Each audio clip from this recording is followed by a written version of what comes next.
Hello everyone, আসসালামু আলাইকুম। কি অবস্থা সবার? আশা করছি সবাই ভালো আছে। আলহামদুলিল্লাহ, আমিও ভালো আছি। আসলে আমি ভালো নাই, আমি একটু অসুস্থ, সেটা আমার কথা শুনে হয়তো বুঝতে পারছেন। যাই হোক, এটা হচ্ছে অনেক অনেক বছর আগের একটা করা ভিডিও।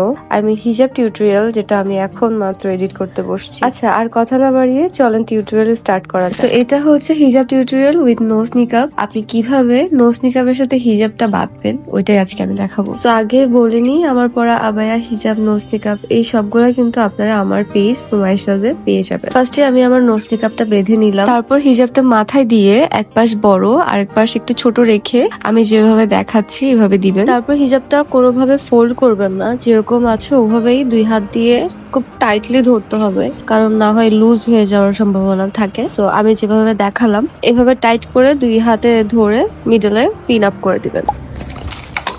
আচ্ছা, ভিডিওর মাঝখানে চলেন আপনাদেরকে একটা কম্বোর সাথে পরিচয় করিয়ে দিই। আপনারা যদি আপনাদের স্কিনটাকে দাগ মুক্ত, ব্রন মুক্ত আর ব্রাইট করতে চান, তাহলে অবশ্যই এই কম্বোটা ব্যবহার করে দেখতে পারেন। বেশি কিছু না, জাস্ট একটা সোপ আর একটা থানাকা ফেস প্যাক আর হচ্ছে একটা লিপ বাম। থানাকা ফেস প্যাকটা আপনারা দুইটা সাইজের পেয়ে যাচ্ছেন, একটা বড় একটা ছোট।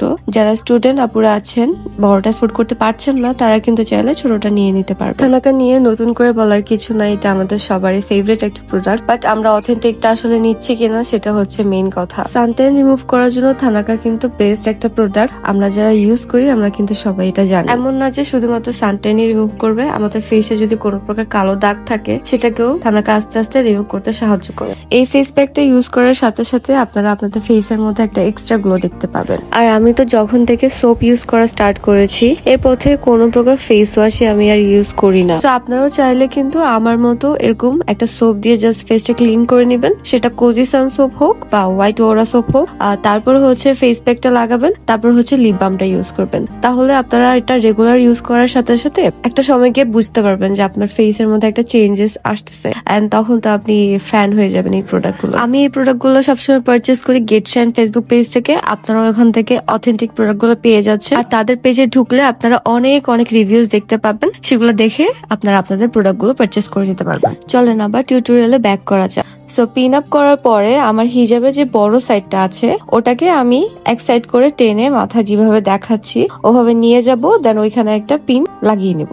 তারপর আমি কি করলাম আসলে এক্সপ্লেইন করতে পারছি না, জাস্ট হিজাবটাকে একটু ফোল্ড করে ধরে আমি যেভাবে দেখাচ্ছি ফলো করবেন, নিয়ে দুই পাশে দুইটা পিন লাগিয়ে নিবে। আসলে অনেক কিছু বুঝিয়ে বলা যায় না, তো এই জন্যই আপনারা চেষ্টা করবেন আমি যেভাবে করছি ওভাবে দেখে দেখে করার। তারপর পিন লাগানো হলে আমাদের হিজাবের যে সামনের সাইডটা আছে বুকের উপরে, এই কাপড়টাকে আমরা হচ্ছে সেট করে নিব। সেট করে দুই পাশে আবার দুইটা পিন লাগিয়ে নিব। এইভাবে লাগানোর ফলে কিন্তু আমাদের হিজাবটা আমরা যতই নড়াচড়া করি না কেন আর এলোমেলো হবে না, যেভাবে সেট করে রাখবেন ওভাবেই সেট থাকবে। তো আমার হিজাব বাঁধা কিন্তু কমপ্লিট।